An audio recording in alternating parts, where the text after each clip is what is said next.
Ceci est une vidéo qui présente une activité faite en classe à l'aide de Plickers.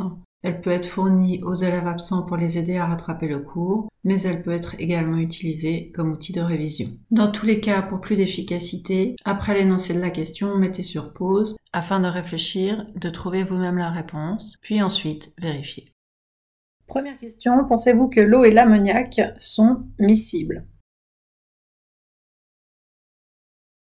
Pour répondre à cette question, on va revenir à ce que nous avons vu précédemment. L'eau est une molécule qui est polaire parce qu'il y a une grande différence d'électronégativité entre l'oxygène et l'hydrogène, alors que les molécules organiques sont généralement apolaires car il y a une toute petite différence d'électronégativité entre le carbone et l'hydrogène, outre le fait que souvent les molécules sont symétriques et que les dipôles s'annulent. Ici, nous avons une liaison entre azote et hydrogène. C'est une liaison qui est moins polaire que l'oxygène et l'hydrogène, mais qui est quand même relativement polaire. La molécule de NH3 a une forme qui n'est pas plane, et donc nous avons ici une molécule qui est polaire, un peu moins que l'eau, mais elle va probablement se mélanger avec l'eau.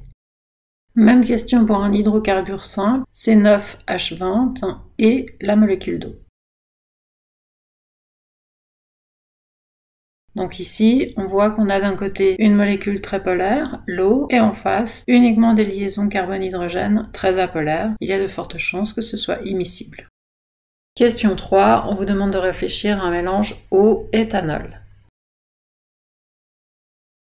Eh bien, ce mélange, on l'a déjà vu, c'est un mélange que vous avez dans les alcools de boisson. Vous n'avez pas deux phases dans un verre de vin, et cela signifie donc qu'il s'agit de deux produits miscibles. Nous avions expliqué cela par le fait qu'une liaison oxygène-hydrogène de l'eau est finalement dans la molécule d'éthanol remplacée par une liaison oxygène-carbone, mais que malgré tout, il reste une liaison oxygène-hydrogène qui fournit des charges qui peuvent s'accommoder avec l'eau. Nous avions aussi vu que dans le cas du pentanol, qui a une chaîne carbone-hydrogène beaucoup plus longue, eh bien ce n'était plus le cas parce que, relativement à l'espace occupé par chacune des molécules, il y a un espace trop important qui ne peut pas faire d'interaction avec l'eau. Et donc, les molécules de pentanol préfèrent rester entre elles pour pouvoir faire des interactions hydrophobes entre leurs chaînes carbone-hydrogène. On vous demande ensuite d'envisager un mélange entre un hydrocarbure linéaire de 9 carbones et du méthanol. Selon ce qu'on vient de discuter, le méthanol est encore plus proche de l'eau que ne l'était l'éthanol, donc il est relativement polaire. Par contre, notre hydrocarbure est apolaire. Les deux substances ne se mélangeront probablement pas.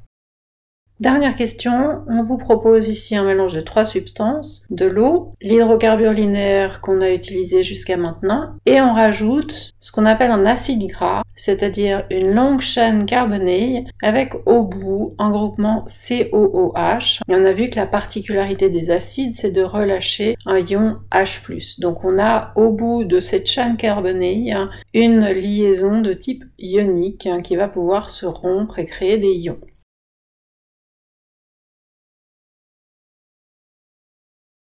On a donc ici 3 types de molécules, une molécule polaire, une molécule apolaire et une molécule amphiphile, c'est-à-dire avec un côté très apolaire et un côté très polaire. Ce qu'on va former, c'est une émulsion stable, c'est-à-dire que la molécule amphiphile va permettre de faire la liaison entre la partie polaire et la partie apolaire en formant des petites bulles.